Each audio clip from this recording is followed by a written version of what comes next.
I forgot to press the button on this other one. Too many buttons.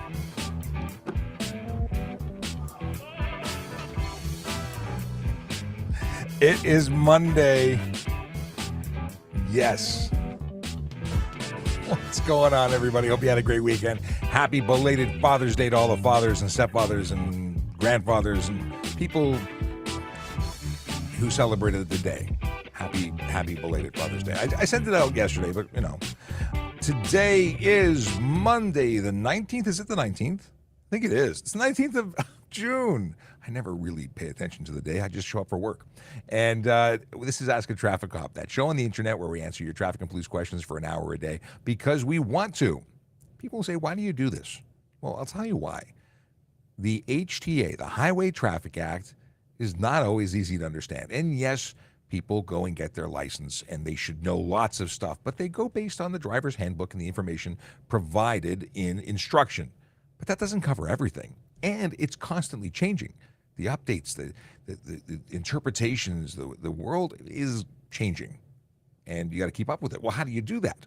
Well, if you don't catch it in the news, you'll never know. Or you follow us, because we talk about these things, and as new laws and interpretations and offenses and concentration points, when we start focusing on different things, well, we talk about all those things. So if you want to stay up to date with traffic safety and traffic law, this is the channel, and you found us. So if you don't already follow us, please do. And if you don't mind, share it with your friends and family, because we want to provide good information as your trusted source for information in this area, to all your friends and family. You can be the hero who shares the information. Now, if you are watching, you could be one of many places, because guess what? We are broadcasting in a whole lot of places.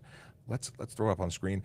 We are currently on TikTok, YouTube, Twitch, LinkedIn, Facebook, Instagram, Twitter. We are also on Kick, although I have to update the graphics. And of course, we have a Discord channel. How do you find out where all other channels are? Well, go to trafficcop.ca. That will give you access to my link tree and all the different ways that you can watch us. If you're watching on Twitter, I have news. I'm sorry you cannot ask us questions, but you can go to trafficcop.ca to get links to the other channels where you can ask us questions. It's a one-way party when it comes to Twitter. It's just something that hasn't worked for us since they changed over from Periscope. Hopefully that will get changed or fixed or updated or whatever it has to happen so that we can see your questions on screen. Because what happens when you come through on the other channels? Well, when Stephen Ball says hello, Ball, I said Ball, it's Bell. Stephen Bell says hello. He says, hi, good morning, and happy belated Father's Day. Thank you so much. When I get messages from you, I can put them on screen, like from Tim, who says, good morning, Sean. Okay. We answer questions, but we also talk about a few different things. One of the things we talk about is where the Vision Zero enforcement team is every single day. We have a dedicated group of officers who focus on different driving behaviors, the ones that lead to serious injury and death. What are those driving behaviors? Well, I'm glad you asked. They're on screen now, so there's no guessing required, but it's speeding, aggressive driving, distracted driving, and impaired driving. And we know that when people engage in those things, when those choices to do those things, well, they lead to serious injury and death. And I have arguments with people all the time. Well, it's not arguments. It's a discussion. We're not actually fighting. We're discussing, and we don't always agree on what we're discussing. But it is that people say that, well, speed doesn't kill. Speed kills. So does aggressive driving, and so does impaired driving and distracted driving. Because when you hit people you're not supposed to hit, which is anyone you hit, you're not supposed to hit people, they can get hurt. And very often that leads to very serious issues, like death. Okay, enough saying death. Where are they today? Because that's important. Knowing where they are helps you plan your day. People also take exception to the fact that I tell people where Vision Zero is focusing every day. We want to let people know who live in the neighborhoods we're about to announce that we're there and we're trying to help and trying to change driver behavior one ticket at a time. So where are we? 32 Division and 43 Division. Those are the neighborhoods of Downsview, Willowdale, Newtonbrook, Bathurst Manor, Bendale, Woburn, Highland Creek, West Hill, Guildwood. Guildwood, these are all places where real purple people, real people live, work, and play. Too many words all at once. We want to know when we have help coming. I was in a collision a number of years ago when I was lying on the ground. The sirens coming. I knew help was on the way. Just knowing that we're in these areas, and we're not going to be on Bob's driveway for the whole day. It's going to be different areas within those divisional boundaries, but those are some of the most popular that people might say, hey, I know that. I know where that is. Okay. If you don't have your driver's license, if you don't have your driver's license with you, but you have a picture of it on your phone, is that acceptable? Well, it doesn't meet the requirements under law. You are required as a driver in Ontario to surrender your license, your ownership, and your insurance upon demand of a police officer for reasonable inspection, which means if I ask you for it, you have to give it to me. And if you don't give it to me at that moment, well, you have committed the offense. You've not provided it, you have not surrendered it, and you are responsible. So you can be charged. It's $110 for not providing your driver's license, but it is something where discretion could be used. So if you have a photo of it and the officer is satisfied with your identity, and it isn't like, I don't carry my license anymore, but I have this, like, that's not an acceptable alternative. You have to have it, but if you forgot it, you never know. You are responsible, you could be charged, and you may also find yourself being given a warning. Now, when we print a warning, that goes into our records. We see you got a warning. So the next time you try that and say, well, I've got a photo of it, no, that probably won't fly more than once. But you never know. One time you might get out of jail free, or at least save $110.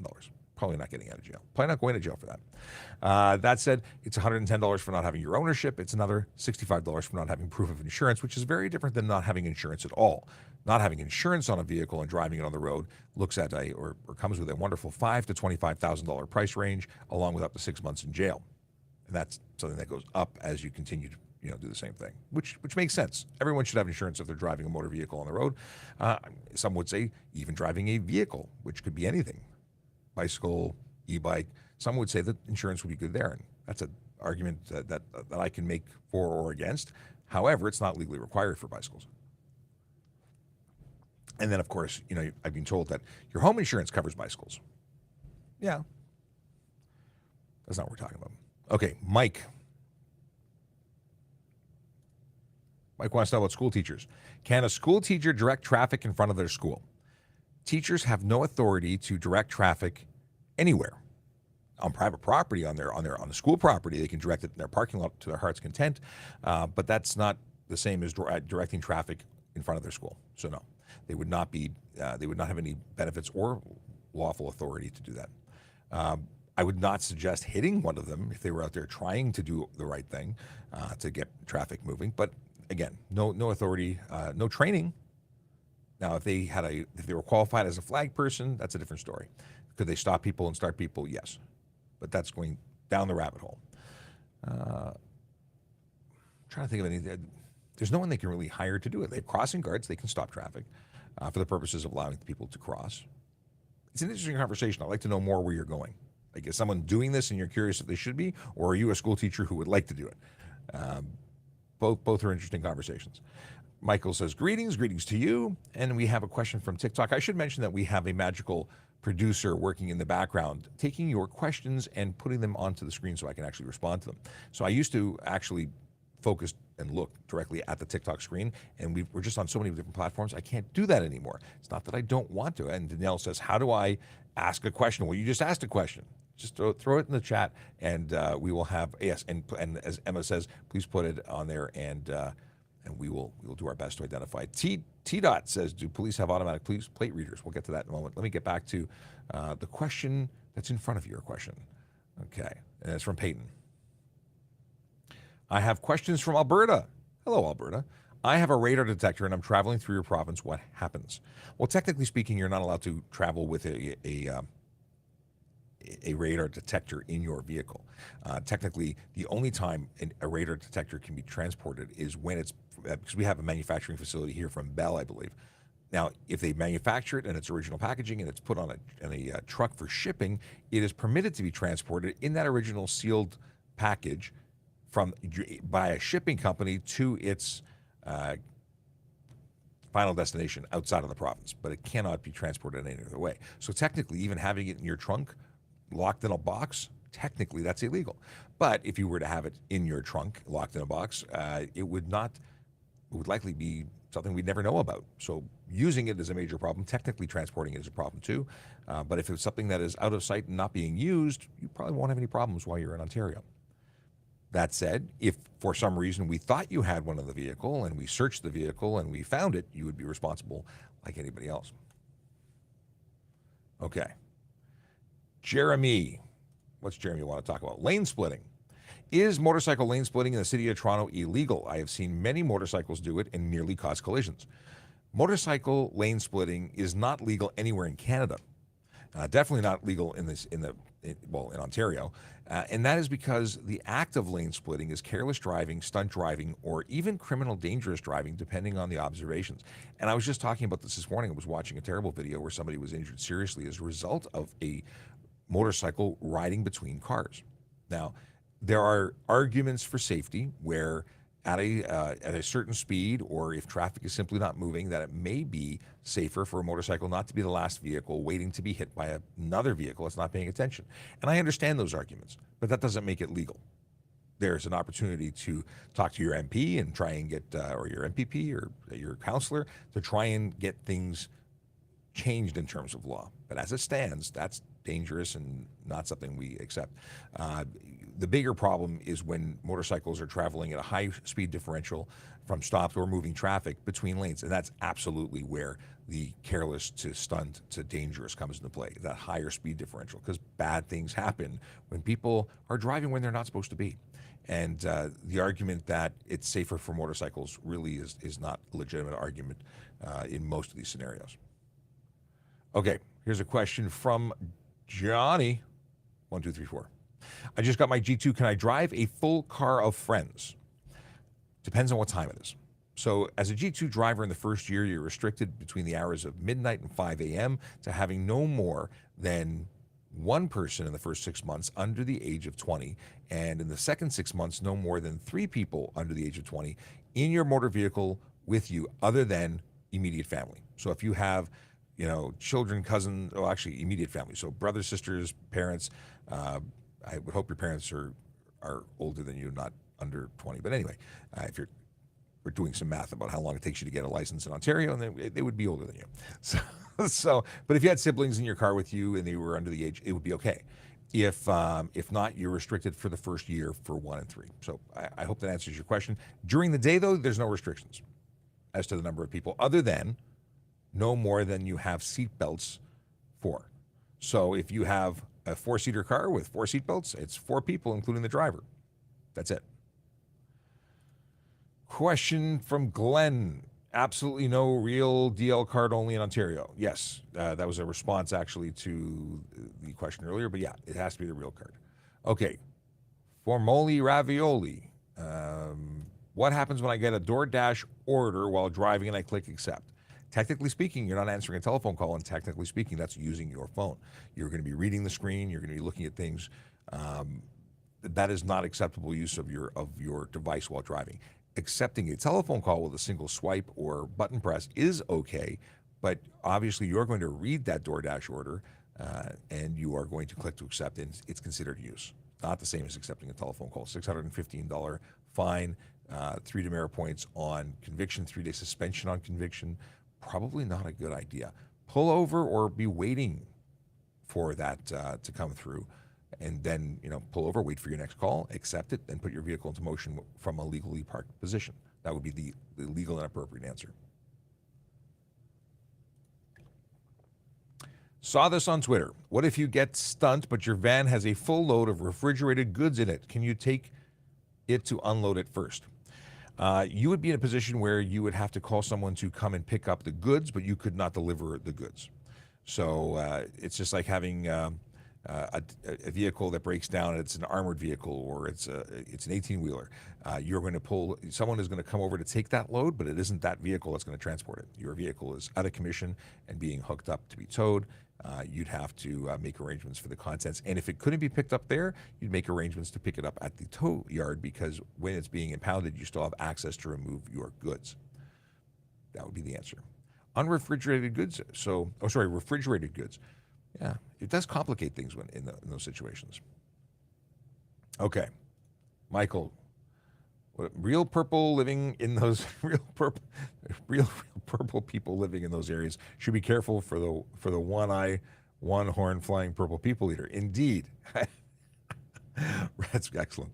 Regional TO, hello once again. Good to see you back. Okay, what do we got here? We've got a whole bunch of questions in here. If you're watching, you don't know who I am. My name is Sean Shapiro. I'm a police officer with the Toronto Police Service. I talk about traffic safety, traffic law, and police stuff, and we talk about, laws.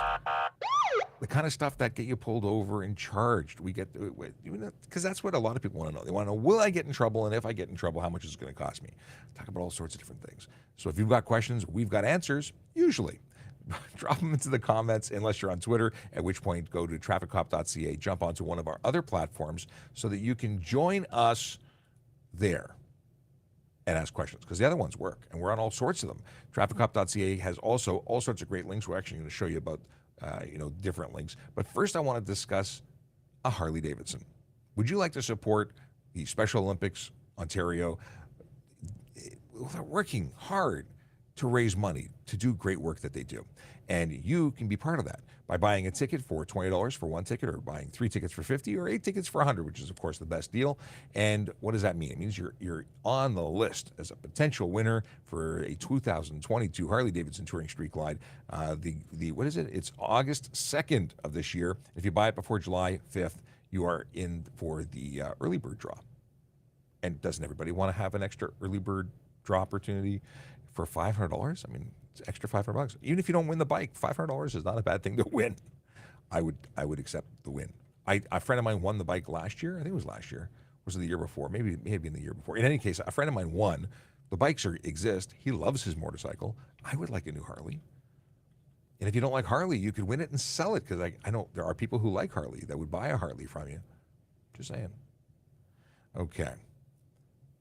What do we got here? We got Purple People Eaters. We saw that. I was stopped at the line. Let's see what Stephen has to say. I was stopped at the line waiting for the red light to change to green, and the fire truck scared me. I was shaking a little, but I stayed there, and they went around me. I don't see a question, but I hear your situation, and yeah, this is one of those things where the lights and sirens make most people nervous. Doesn't matter if they're police officers or otherwise. You hear those, and your first question is, holy moly, that was loud. And then 2, what did I do? And then you figure out that it wasn't for you at all. But if there's a question that I wasn't picking up out of what you were putting down, let me know. Okay. Is it legal to provide a digital proof of insurance in Ontario? And the answer is yes, as long as it was provided by your insurance company that way. So you can't take a photo of your pink card, but if you were given a link to download an app, if the app resides on your phone and gets a secure, verifiable piece of information from the insurance provider that you can send to the police officer, because it's not enough just to say, hey, that's me. You got to be able to send it as well. It's part of the whole deal. But then, yes, you can. But I got to tell you, if your phone dies and you can't provide insurance, copies, you are going to be charged. So your best bet is always to have a little piece of paper that has lasted me, or is something I've carried my entire career as a driver. And very rarely have I ever forgotten it, although I have forgotten my wallet on occasion, which is where that resides. And usually that's a quick turnaround, go home and get it situation. I don't leave that kind of information in my vehicle. I don't want someone to break into my vehicle and know where I live, or know any information about me. So there you go. Vaishik wants to know, can you use kick scooters to get around the city? Depends on where you live. If you live in Toronto, then the answer is no, not legally, because they are not, kick scooters, if they're not electric, yes, you can. But e-kick scooters, the ones that run on batteries, or gas for that matter, are not permitted. Now, the ones that run on gas, what are they called, GoPeds? Those are absolutely prohibited. They're motor vehicles and not allowed anywhere on the road. If you're talking about e-kick scooters, there are areas that allow them under the provincial pilot that's in. And if they conform to the pilot, they're legal in places that accept it. Toronto is not one of them. You cannot use them at all here. It's a $90, I printed it out. I think it's a $90 fine. Now, there's additional fines that could be much more depending on what the officer wants to lay. They could charge you with a bylaw. They could charge you with violating a pilot project, a condition of a pilot. But then there's other things. If they're modified, if they go faster than 24 kilometers an hour, then you're talking about motor vehicles that are not covered by the pilot, and you are going to be charged for drive no license, drive no insurance, drive without registration, all those things, as well as the bylaws. Why is filtering for cyclists legal but not motorcycles? Great question. And I was really hoping that cyclists would be covered under the no filtering law, because I think it's incredibly dangerous and shouldn't be done. But it's because it applies to motor vehicles, and cyclists are not motor vehicles. and thus they cannot be charged for the passing on the right. Now, technically, they could get charged for careless if they were doing it in such a way that it was careless. So they could, but rarely would they be able to create the speed differential that would be of concern. So if they're doing it to the right and passing on the shoulder, which is where most cyclists are passing during traffic, not so much of an issue. If they were doing it in between vehicles, then potentially they could be charged for careless. So it's a great question, Ryan. I like it. I appreciate it. What do we have here? Thank you, Chase. Consignee was the word I was looking for when we were discussing transportation of shipping of the other word, radar detectors. Thank you. I drive me crazy. I have lots of words. I have the best words. Can't remember all the words when I want to use them, but I appreciate you, Chase. I really do. Okay, if you're watching and you don't know who I am, my name is Shapiro. I'm a police officer with the Toronto Police Service, and I go live on social media. And if you've got questions, we've got answers. Not only do we do this Monday to Friday, generally from 10 to 11 on a whole bunch of different channels, but we also create content and put that out on TikTok as a primary. We also put it on Instagram, and occasionally we share that. We should share it everywhere, but it goes out in that order. It sort of starts on TikTok. And that video of lane sharing is still going strong. I think we're like 3.9 million now, 3.8 million, something along those lines. It's amazing to see how far across the globe that video has gone. 8 seconds of joy, and it is all over the place. And all sorts of folks who are writing about the fact that in their jurisdiction, lane sharing is legal. Just because it's legal doesn't make it a good idea. Even in California, where it's legal, if you go to the CHP website, they will say it's a dangerous activity that you should use extreme caution. And they also have guidelines as to speed differentials and so on. So there are arguments in places where it's legal and you can do it. And by all means do it, but it's in those areas. Don't do it here because you could get charged here. And so you should. Again, if you are watching on Twitter, it doesn't work on Twitter. At least you can't ask us questions. So jump over and find us on any one of the other platforms. To get there easily with quick links, just go to trafficcop.ca, where you can get all of those, as well as all sorts of useful links to help you through your motoring day. Or not just motoring. I say motoring because that's my go-to, but really if you walk, ride, or drive, you should be following us because we have lots of interesting and useful stuff to share with you. All right. Da Vinci wants to know something. As a good citizen, what should you do if you see an officer driving and using his or her phone? You should pay attention to driving because as a good citizen, you should know that police officers are legally permitted to use their cell phone while they're driving. They're exempt from cell phone handheld communication device, including their walkie-talkies. This is all part of police work. Now, is it ideal to use their cell phone while they're driving? No. But are they legally permitted to because it's a lawful execution of their duties? We're not talking about ordering pizza. We're talking about doing police work. So if they're being called, maybe it's a witness, maybe it's information, maybe it's timely details for officer safety, and they're legally permitted to do it, along with anyone operating a police vehicle, fire engine, or ambulance. They have the same exceptions. And there's also exceptions for instance, who do we have here? There's a number of different exemptions. For you, for instance, if you are driving and you witness an emergency and you need to call police, fire, ambulance, you can call 911 specifically in relation to that emergency, and you can use your phone even if you don't have Bluetooth. So there's exemptions, I should say, which are exceptions to the rule. And you also have licensed ham radio operators. They're permitted to use their handheld communication device. So there's a bunch of exemptions. So as a good citizen, you do your thing. If you thought it was inappropriate for a police officer to be using it, it's well within your right to complain. I'm just going to let you know that chances are they were just doing work and lawfully. Dakota wants to know, what's the next step if you're getting a parking ticket? Submit for review, but they don't answer. What is this? Let me read it again. What's the next step if you get a parking ticket? Submit it for a review, but they don't answer. I imagine that it's not an instantaneous response. I imagine that if you put it in for review, it could take months to get a response, but I imagine you will get a response because that's just what happens. It's just they're probably have fewer people than they'd like doing that job. It used to be you could go to court. I think you can't. I don't think you can do that anymore. If Aaron should arrive before I end this live, hey, that kind of rhymed, then you can. We'll ask the question again and see if there's a different answer. But generally speaking, put it in and wait, and it may take a while. Can I drive on the highway with my G2 at 17 if I'm insured? Yes, because you can drive anywhere once you have your G2. It's not an age-specific thing. You must, of course, follow the conditions of your license. So that means zero blood alcohol content. That means no booze, no drugs.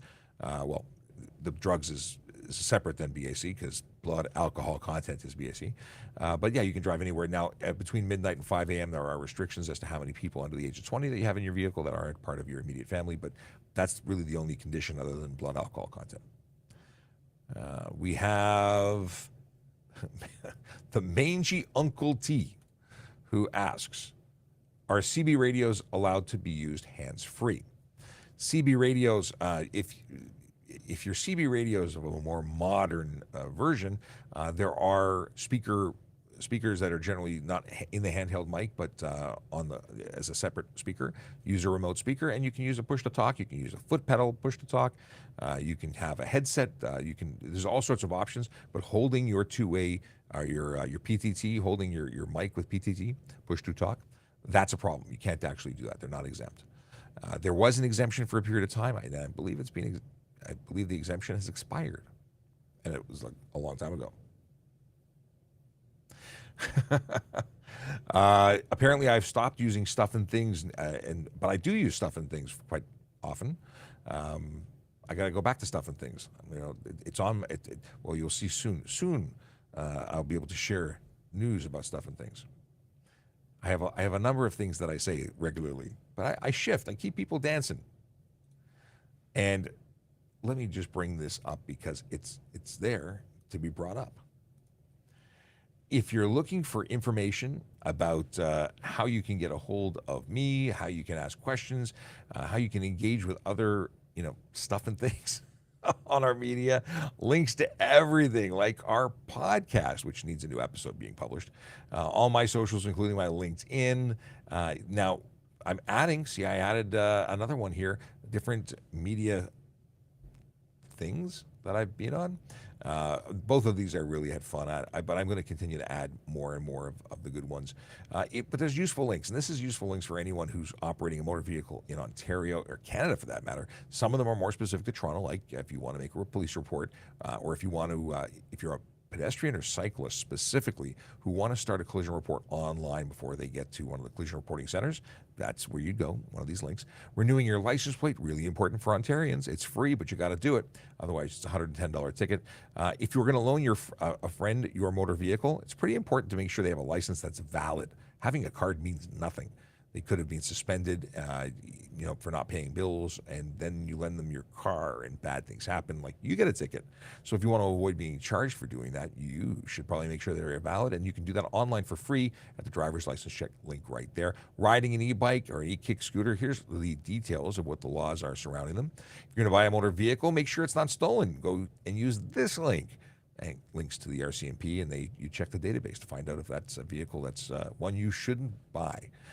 Then you have new residents and visitors. This is information and links to each different provinces' rules and guidelines. So if you're moving here or you're visiting, things that you want to know are available there. And this is here because I think it's fun. Compliment a member of the Toronto Police Service. I didn't know this link existed until I found it. And I think it's a really cool concept. If you have a really good experience with a Toronto Police member out there on the road, somebody helps you, or you just need to tell someone, well, that's a direct link to tell the chief what you think about them. That's not me pandering for a compliment. I have compliments by way of having this channel and being able to interact with all of you. I appreciate it. I'm not looking for that for me. I'm just saying if you meet an officer on the road, they help you out. You have the ability to let the chief know that they did something that was special, and I think that's a really cool thing. And I would have never thought of it until I saw that link. Okay, what is this? What I do know is I need to take a sip of water. Hang on, one. Much better. I have to go buy another case of water. I've gone through my case. This was like half a bottle of water left over, and I ran out of time because I was talking about Stuff and Things with Sergeant Stein. Just that's what it is. Okay. Question 4. If a TTC bus is stopped picking up passengers, can you pass it to make a right-hand turn? Can you pass it? Yeah, if you can do it safely. Can you turn and can you turn from the lane beside it to make the right turn? That would be an improper turn. That would be illegal. So have some patience. Hang out. Don't make a turn that could lead to a collision and at very least a ticket. Not a good idea. Has it been done? I see it happen all the time. Should it happen? No. Imran has a question. What are the laws and penalties for radar detectors in Ontario? Well, they're simply not permitted. They're absolutely not permitted. It's a $170 fine, I believe, in 3 demerit points. We have full search and seizure authority, so if we believe you have one, we can pull you over. We can inspect your vehicle, searching for the vehicle for the radar detector. That includes a radar or a laser detector.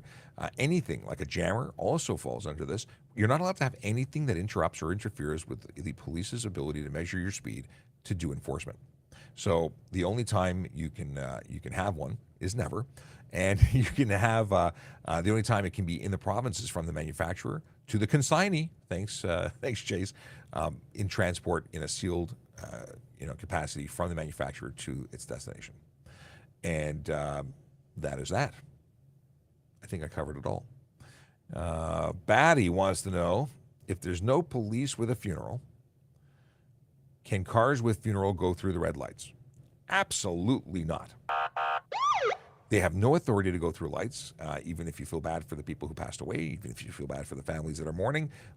They cannot go through a light. They are a car like any other. They put on their flashing purple, I think is what most companies are using now and people flash their hazard lights and put their high beams on or whatever they do. It is very nice to show them respect, but they have no authority to go through the lights. The only time someone can go through an intersection is if the police are controlling that intersection. You can't even use flag people. You know, like construction sites, they'll put someone and put the stop or go. Well, they have no authority to wave somebody through a red light. They can stop someone from going through it. They can stop traffic altogether. They can't direct traffic beyond turning that sign from stop to slow. Okay, someone appreciates my new haircut and has given me a compliment, and I thank you. That's very kind of you. Let's see here. DCTB Ninja. Yeah, there we go. If a driving school vehicle gets stopped and a learner driver is ticketed, are there any repercussions for the driving school? I don't know. I don't think so, but I don't know so. It's an interesting question. I've been asked about, is the driver who's supervising a G1 responsible?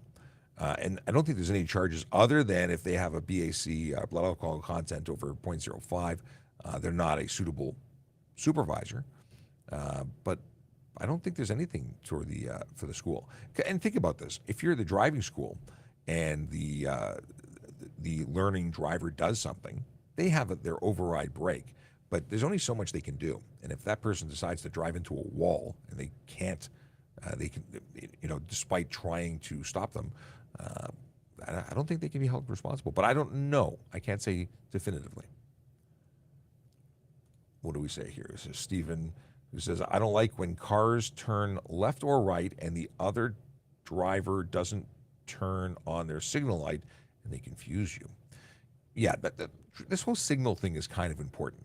Signaling the intention to move when it affects another driver, which is anytime you're on the road, it's important. And yeah, it's annoying when people don't do it, but it's also not lawful. Okay, Haley has a great question. How does one get over the anxiety of driving so they can actually start driving?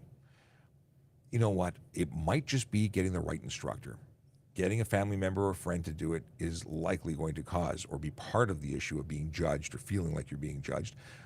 My wife, when we got together, did not have a learner's permit, got a learner's permit, took lessons. When she drove with me, she hated it because driving with a TikTok traffic cop is apparently stressful. And I wasn't a TikTok traffic cop at the time, but I was certainly a traffic cop. I think I was a traffic cop. No, I was a cop, but not a traffic cop, or not the traffic cop. I'm moving on to another topic. But the deal is just, it's baby steps. Start driving, get proper instruction, know that you can do it. And if you think you're bad at it, know that there's people who are going to be worse than you. And we manage, but instruction and confidence is a process, and you build that confidence. So if it doesn't feel right and you really, really freeze up, if it's to the point where you can't breathe, you can't function, then maybe driving isn't for you. But I'm confident that there are opportunities or an instructor that will fit right for you. If you look up, and he's no longer, I don't think he's teaching driving, but he's got some great resources that might help you. Scott Marshall and he is the safe driver. He's on Twitter. He's on a bunch of places. Reach out to him, and he might be able to connect you with somebody who would be a good fit. Because we've talked about this, he and I. He used to appear on the show all the time. He's been very busy doing other stuff now, but he was the lead instructor for young drivers. He was I think the master instructor. He used to teach driving instructors to be driving instructors, and he had some great advice. So reach out to him. I'm sure he'd be happy to give you some. All right. If you need more help, or if you want to discuss it further, Haley, send a DM or go to trafficcop.ca and reach out to me. Okay. We've got Batika. I don't know how to pronounce your name. I'm sorry. Too many T's. If a driver behind me is going over the speed limit in the left lane, am I required to move for him? If you're in a multi-lane highway and you are traveling at the speed limit in the left lane, or under the speed limit in the left lane, which is generally referred to as the passing lane, you are obligated to get out of the way because slower moving traffic should move right or stay right. You could be charged for unnecessary slow driving, which I think is ridiculous if you're going the speed limit. But the fact is that you may be charged because different police agencies approach this differently. Should anyone be going over the speed limit? No, nobody should. Are they breaking the law? Absolutely. But the theory is that you're causing someone who is unlawful and making bad decisions. Well, you're going to make them make further bad decisions and put people's lives at risk. So if it's a multi-lane road, stay to the right. If it is not a multi-lane road, it's one lane on either side, stay where you are. Don't go faster. They can pass you if they want, and they're responsible for their actions. But if you're in a multi-lane highway, it's an expressway situation, 2 lanes, stay to the right. That's where you should be if you're not going, if you're not actively passing. Hope that answers your question. If you've got more that you want to discuss based on that, please answer as well as a phonetic version of your name so I can pronounce it properly. Okay. Can you get your vehicle searched for speeding? Well, if you were speeding and we believed you had a radar detector, then we'd have the authority to search your vehicle based on that. If we asked you and you gave permission, if there was signs of alcohol or signs of drugs, then we could search your vehicle for that reason.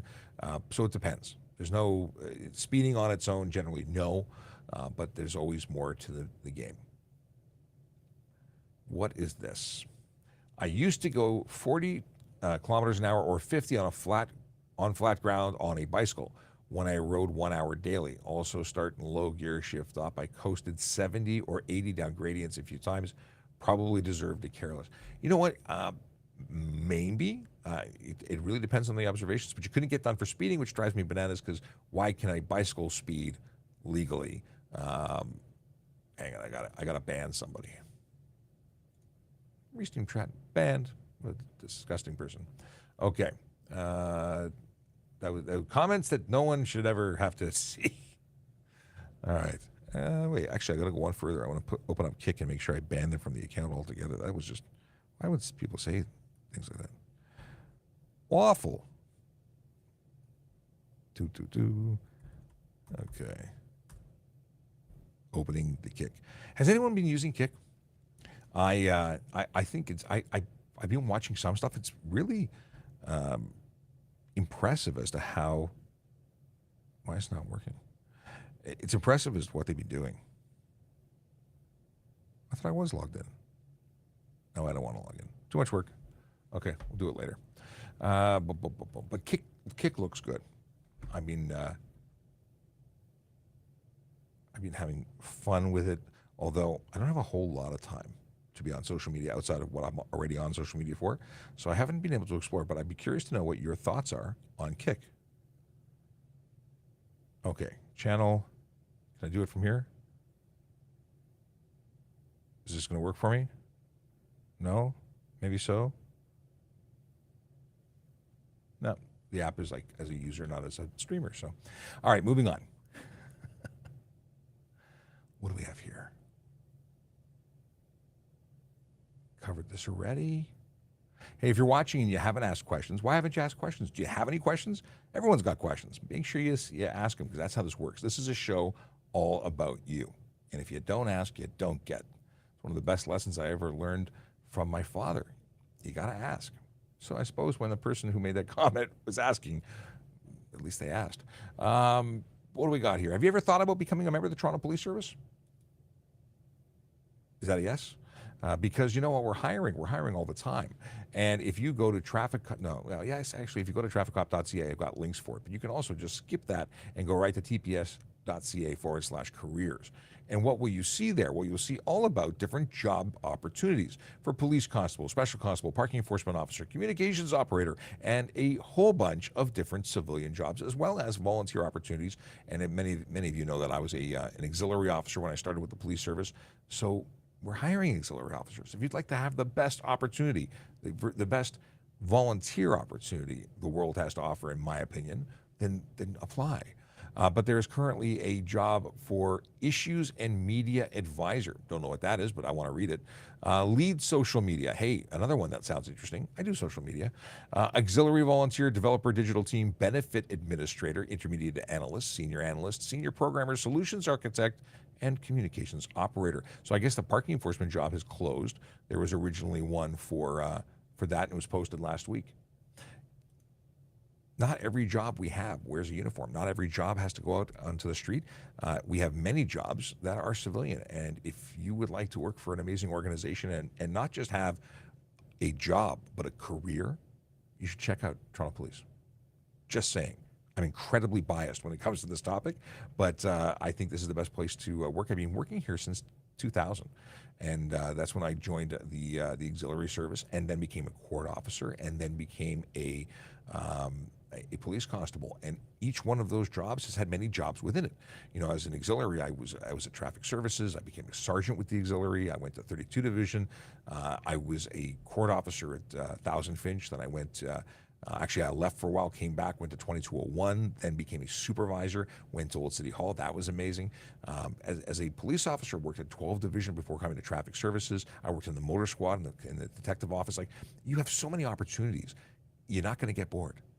And then if you take a job within the civilian ranks, well, you can do that, and you can become a police officer later if you decide to, or you could become, a media person, and then become a parking person, and then become a communicator. Like, you can move around and develop. There's opportunities here, and I hope that was a good sales pitch. Moving along, let's see here. Can you pass someone on the street with one solid white line in the middle?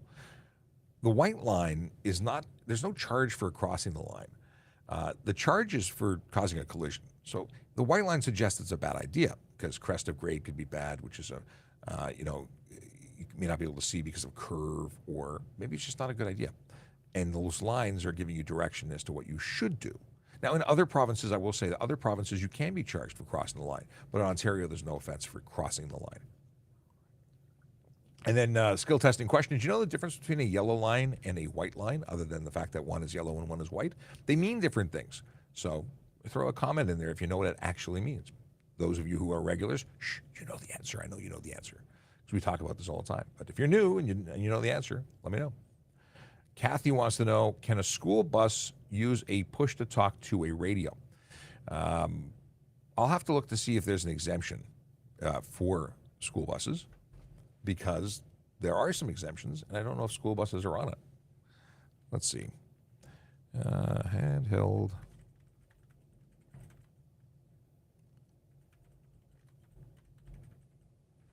Let's look at the exemption list. In the OREG, exemptions for law enforcement officer. Okay. So the following persons, while engaged in the performance of their duties, may drive a motor vehicle on a highway with a display screen of a computer or other device in the motor vehicle visible to the driver. Gets on to the whole police officer, special constable, auxiliary, First Nations constables, persons appointed under the Statute of Parliament of Canada who are peace officers within the meaning of the Criminal Code, persons appointed as police constables, persons designated park wardens, conservation officers, and then CSIS, Canadian Security Intelligence Services Act. Okay.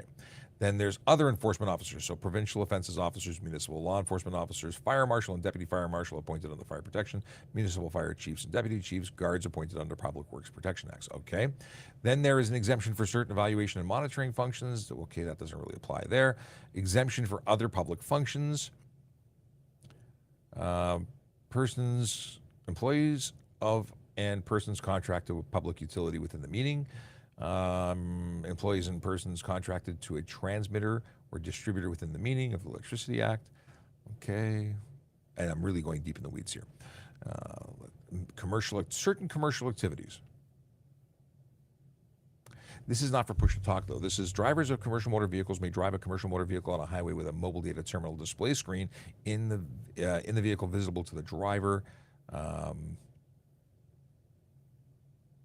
Mobile data terminal, who is it? Drivers of motor vehicles clearly identified as courier delivery vehicles. Okay, so they can have a screen visible. Drivers of roadside assistance service vehicles, they can have a screen visible. Drivers of taxi cabs, limousines licensed by a municipality or airport authority, they can have a screen visible. Okay. I'm looking for phones and push to talk, though. Oh, here, handheld. I was in a totally different section. Okay, exemption for law enforcement. We covered that there for handheld communication devices. Okay, the following persons will engage in the performance of their duty may drive a motor vehicle on a highway while holding or using a two-way radio.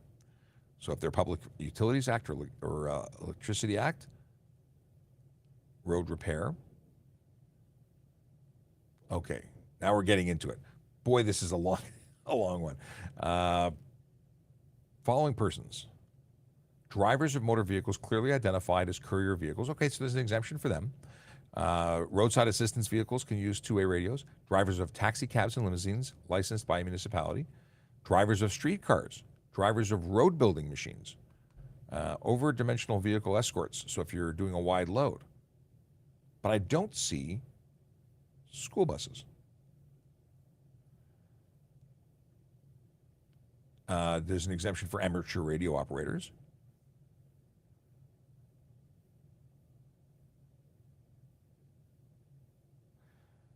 They have a thing about pushing buttons. We talked about that. So this is the exemption that covers everybody. Exemption for pressing buttons. A person may drive a motor vehicle on a highway while pressing a button on a handheld wireless communication device to make, answer, or end a call, or to transmit or receive voice communication on a two-way radio if the device is placed securely in a mounted or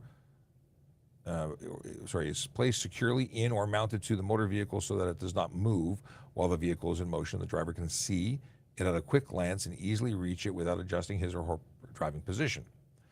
A person may drive a motor vehicle on a highway while pressing the button on a device that is worn on his or her head or hung over and placed inside of his or her ear canal. So that's for your Bluetooth. And that applies for a handheld, for a two-way radio too. So if it's mounted to your head or mounted to your phone. I want to read that again. Make, answer, phone call, or transmit, receive voice communication, two-way radio. Okay. Still talks about mounting it, not holding it. So I'm going to have to do some more digging. You would think that taxi cab limousine, it would say bus too, but it doesn't. It doesn't talk about city buses either. So there's, Kathy, your answer is it doesn't appear to be, but there may be more here and I'll keep looking. But I don't want to bore anyone else who is now crying and hates everything about handheld communication devices. Kayla Jacona says, greetings and salutations. And what's the best advice you have for someone attending OPC? So if you're hired and you're going to the OPC, what's the best thing? Bring a sleeping bag is probably the best thing, because making your bed to regulation is less fun. Yeah, and it's just so much faster. They just smooth it out. So that's one, and the food is better than you may have been told. Food is not bad, but study and don't party. That's the biggest thing, because lots of people want to socialize, but studying is what you're there for. So study, and lots of snacks. Our producer says lots of snacks. Like bring lots of snacks. I don't know. He may give me more information in a moment. But I think it's the best time. I really enjoyed it, aside from being away. Yeah, he says, yeah, bring lots of snacks, because there aren't available there, or at least during outside of the meal times. All right. If I get caught speeding, do I have a right to see the reading on the radar equipment? In Ontario, you do not. It's not a right. You can ask, and we might show you, but we don't have to show you. There are many reasons for that. One, the device doesn't record anything. It has a lock screen that times out. So if it's no longer locked or no longer, another thing is it may not be the most recent speed. If I recorded your speeding or measured your speeding, you were doing 90, and then I pushed the trigger again and you had seen me and now you were doing 50. Well, I saw you doing 90. It says 50 on my screen. I can charge you for the 90 that I saw because it's my observations that I'm laying the charge based on, not based on what's on the screen when you ask to see it. So that's one reason. Two, it's the radar device is in my car. If it's radar as opposed to a handheld laser, I'm not going to let you get out of your car to come have a look at my car. It's not safe. So you do not have a right, but if I can show it to you and it's appropriate, then I will. But it has nothing to do with it because there's no evidence that's being entered based on what you see in that right now. But again, I've shown many people, because I've been standing at the side of the road and used the laser to measure, and it's in my hand on a sling or hanging at my waist on a sling, and someone says, what was it? Here it is. Doesn't bother me, but it may not be convenient. And again, it's not a right. It's just if I can do it, I do. What is the consequences for using an e-scooter? Depends on if the e-scooter is a motor vehicle or covered under the pilot.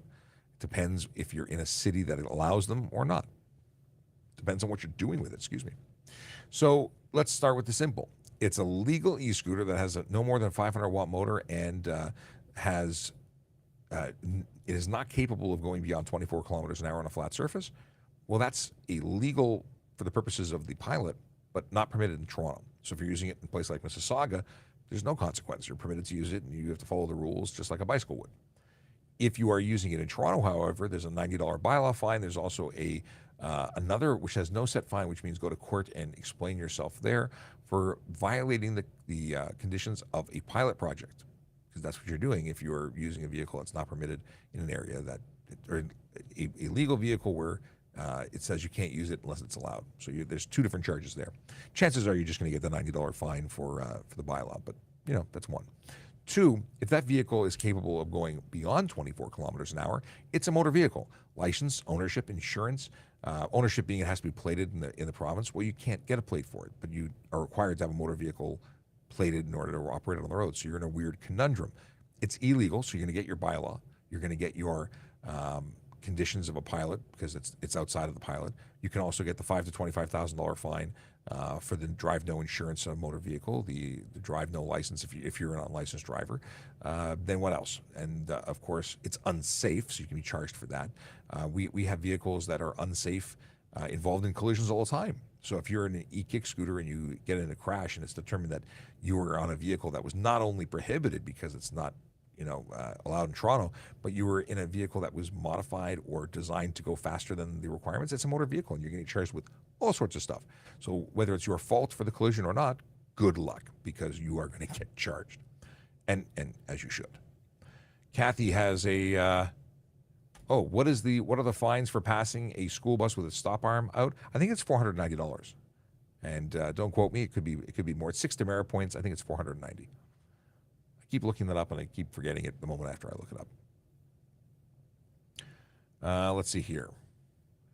Dr. Nick says, I don't speed in the city, and I understand you are in TO, and speed is serious for you. But what the heck is wrong with going 100 plus in an 80 kilometer an hour on a country back road when no one is around? How is that unsafe? The law says the speed limit is the speed limit. If it's a country back road, it's not built to go 100 plus, and it's one lane with probably, I assume, not moats, but what do they call that? I can't think of what the word. Hey, where's my man for words? What is it called? Ditch. There's a ditch on either side. When those collisions occur, when people run off the road and hit a ditch and that goes to a driveway or a pipe, those go fatal. Those are serious. It's dangerous to go faster. Also, no one's around until that person's trying to pull out of their farm into the road, and now you're traveling at 100 plus. They're not gauging your speed properly. Collisions happen. Speed is serious regardless of where it is. There's nowhere you should be going over the speed limit, regardless of whether you think it's safe or not. It's been determined that it's not. And until the speed limit is raised, the consensus is don't speed. And I appreciate that nobody wants to go the speed limit, because everybody wants to get to where they're going or have fun. Because that's the two reasons people speed. I got somewhere to go. It's more important than everybody else's problems, or this is fun. Both of them are bad reasons. All right. What do we got? Got a bunch of stuff that came in. And hey, we got like 6 or so minutes left. And if you're watching for the first time, welcome to Ask a Traffic Cop, that show on the internet where I answer traffic and police questions unless I don't have the answer. And then I try and look things up. But either way, we are here Monday to Friday, usually, to do stuff for your benefit.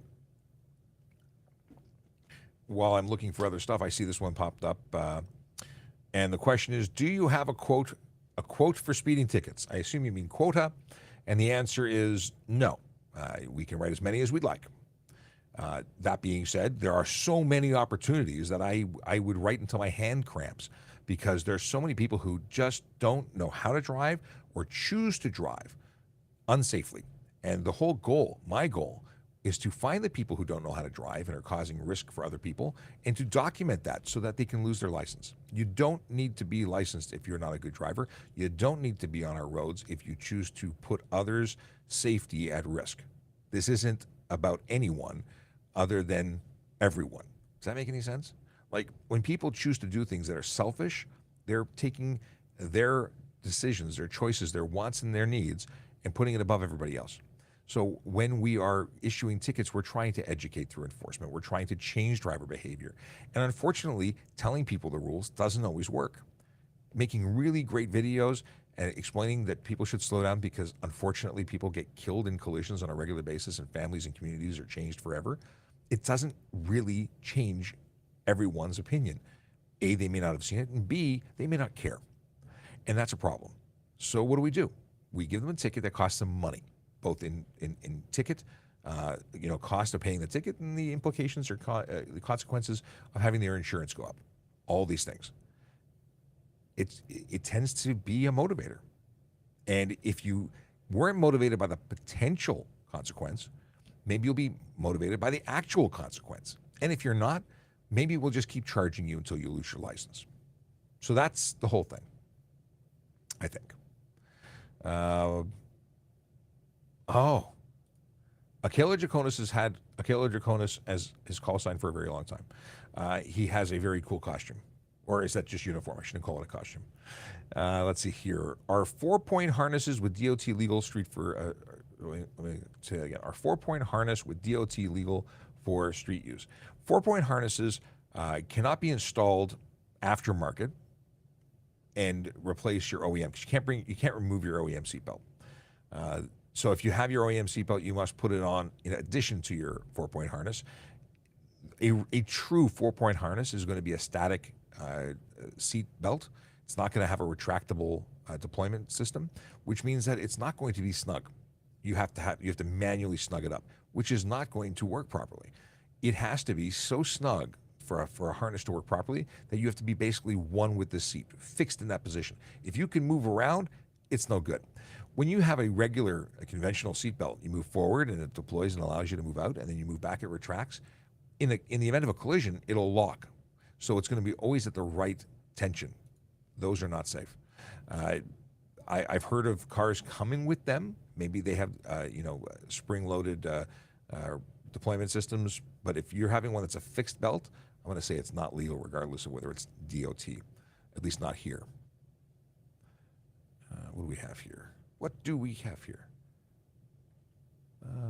What do we got? Oh. So we have Chase. This is back to, okay. We talked about quotas. No, we covered that. What if I borrowed a friend's car? Here's a question from Dr. Nick. What if I borrowed a friend's car, but the plates on it didn't belong to that vehicle because an officer took them previously? Eligible charges for me and a friend. Well, if the vehicle didn't have plates on it, I'm going to guess it wasn't insured as well. Now, the owner of the vehicle is responsible for the insurance, but you're going to be charged for driving a vehicle with plates either unattached or plates not being used for that vehicle. So you're both going to look at charges. The biggest problem is that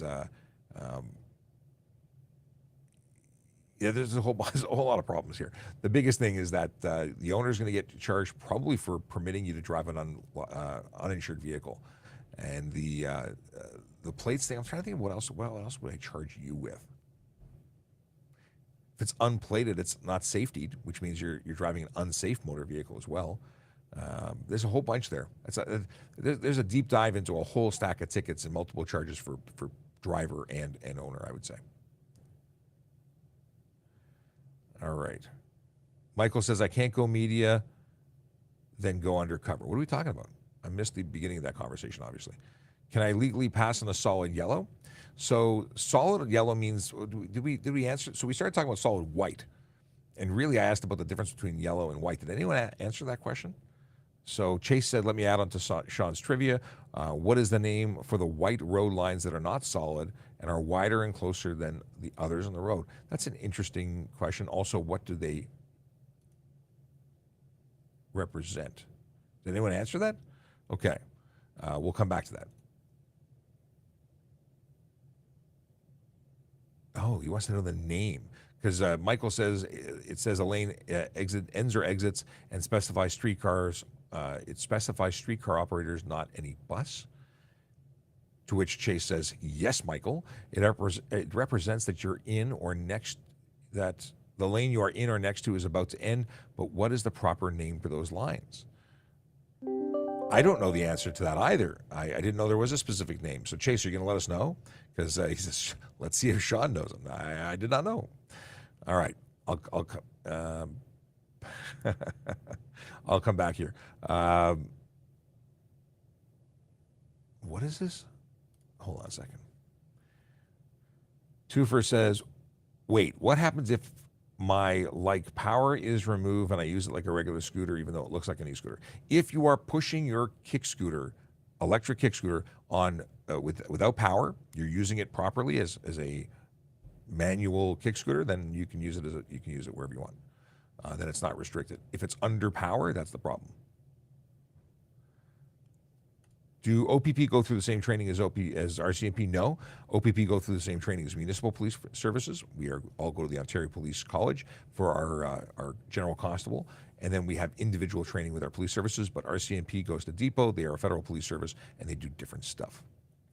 So Chase never outed the name. Have you, Chase? Okay. Keep on moving. Are more highways moving to 110 kilometers an hour? I do not know.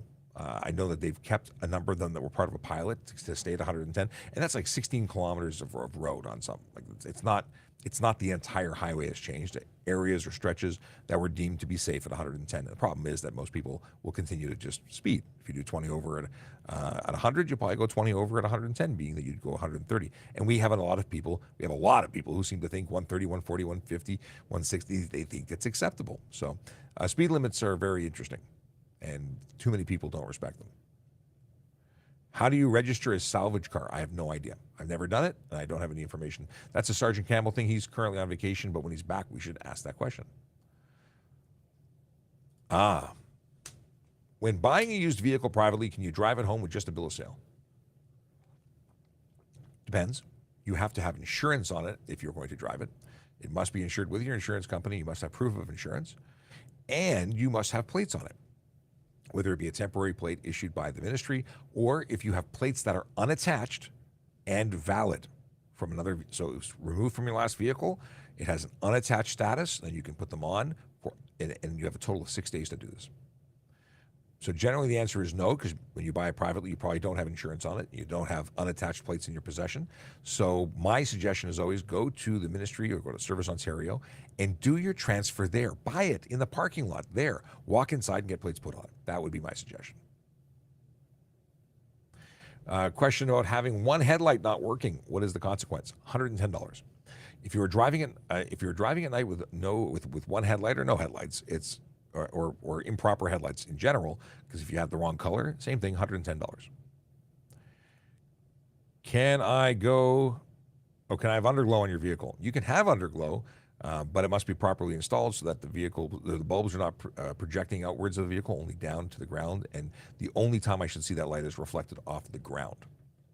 It's 11:03. I'm going to wrap this up because we do this for an hour and we're just over, but a couple more questions in the shoot and we'll get through it. What do we have here? Conversations about school buses having stop signs, not stop arms. They have some of them have arms in the front. We knew what we picked up. We got it. Didn't matter. The terminology. It was irrelevant. We got the message. Okay. Continuity lines. Cool. So the lines that Chase had described earlier that change in thickness as lanes are coming to an end, continuity lines. Very cool. Okay. So Michael says that I'd mentioned that. Did I press the right button here? No, I don't think I did. So Michael says I mentioned moving around in the TPS. Media to undercover, probably not something that would work well. Although I have a friend who, I don't know if he may have recently retired, but every time I saw him, my hair was a different length and my facial hair was different. So he'd always look at me and then look at me twice and say, Sean, he did one of those takes from Seinfeld. And apparently for him, I changed my look. I'm 6'5" and 300 pounds. I'm not hiding undercover anytime soon. Let's see here. The streetcar operator bus comment was related to handle communications. Okay. Was it? Okay. Chase said continuity. Okay. Good. So you guys were in it to win it. I've seen people use police scanner. Let's see here. I've seen people use police scanner of some sort in the U.S. Is this allowed in Canada? I used to have a police scanner. We are now encrypted. You cannot hear us, or at least you should not be able to hear us, even if you could have access to the radio signals. Also, trunking systems. If you're familiar with radio at all, trunking systems mean we use a bulk of channels, and every time we depress the PTT, the push to talk, it changes the channel. So it's all part of a system that is specifically designed to avoid you listening. We need privacy on these bands because there's sensitive information being shared. So is it legal? If you're able to listen to us, you're probably breaking some law. But is it legal to listen to open channels? And some police services and fire departments are using open channels. It is legal. Let's see here. Akela says, stay safe and don't have a good day. Have a great day, which is absolutely good advice. And last question of the day, because we are about to shut it down. What is the loudest your exhaust can be? And that is a really difficult question to answer. 74 decibels is what the stock system should be. Approved, legitimate exhaust system should be, no more. We have a bylaw in Toronto for motorcycles that they should not idle at more than 92 decibels. That's also very loud. But what can you be charged for Highway Traffic Act offense of unnecessary noise? And the truth is, it could be your stereo, your exhaust, squealing tires, revving your engine. It could be a number of different things. And I think the indicator, because I'm going to be writing evidence to support my laying of the charge, would be that you were drawing attention to yourself. You were so loud that the people standing on the street were looking. That when I was there, oops, sorry for hitting the mic. When I was standing there, I could feel it in my chest, or whatever my observations are. Because if people are looking, you're probably too loud. And it's probably the reason you got the pipes to make it louder, so people would look at you. It certainly can't be because it sounds cool, because it really doesn't sound that cool. A low rumble is cool. An obnoxiously loud motorcycle or car isn't, despite popular belief. If you were to ask your grandma or your mom if it sounds good, and they were being honest and didn't own a car just like that themselves, chances are they'd be a good indicator. If they love cars and they think it sounds rad, they're probably not good indicators. Just saying. What would you be charged for? Unnecessary loud noise, $100, and $110, I should say, and improper muffler could be another $110. If you're violating the Emissions Act or the, what is it called? Environmental Protection Act, that could be even more serious. So probably not a good idea to mess with those things. I much prefer a good-looking car over a noisy car. Work on the looks, legally. We're not against modifiers or mods or people who like cars. We're car people too. I work for the traffic services unit. I'm here because I like motorcycles and cars. And I appreciate people who customize and make them awesome. Just do it legally. And that is it. That is all. I appreciate everybody who's been spending time with us today. We'll be back tomorrow at 10 o'clock to do it all again. And if you didn't get your question answered and you've got one of those magical ones, you can always ask the question after the show in the DMs. It takes me a while to get through them because there's usually 100 at any given time. But that's one way. Or just tune in tomorrow at 10 a.m. and jump into the queue ahead of time. Okay, Michael, I'll check out the photo channel in Discord. We have a Discord. I'm just not good at being there as much as I want to. Used to be very active in it, and I want to get to that point too. So join our Discord. You can get an invitation through trafficcop.ca, if I'm not mistaken. Is that working? I'll double check as soon as we go offline. Here is the traffic song. Have a magical day. Stay safe, drive sober, park legally. Probably could have kept talking for a few more seconds, like I am now before the words kick in. That lead up rap. Take care. Yellow light, red light, green light, go. Driving safely helps the traffic flow. Watch for pedestrians, look out for bikes, and don't drive like a jerk that no one likes. Yellow light, red light, green light, go. Driving safely is the way to go. Put down your cell phone, nobody needs you to text and drive on the DVP. Yellow light, red light, green light, go. Stop at stop signs, look both ways, then go. Seatbelt, save your life indeed. And watch your driving, don't speed. Yellow light, red light, green light, go. Driving safely is the way to go. Don't drink and drive or smoke some weed, because you might go to jail and not get free. Yellow light, red light, green light, go. Driving safely helps the traffic flow. I really do like this song. Tracy wanted me to sing it. I can't do that, but I will say this. Father's Day was me watching Transformers movies with my kids. And what I will say is, Autobots, roll out! And that's as close to me singing as we're going to get. Take care, everybody.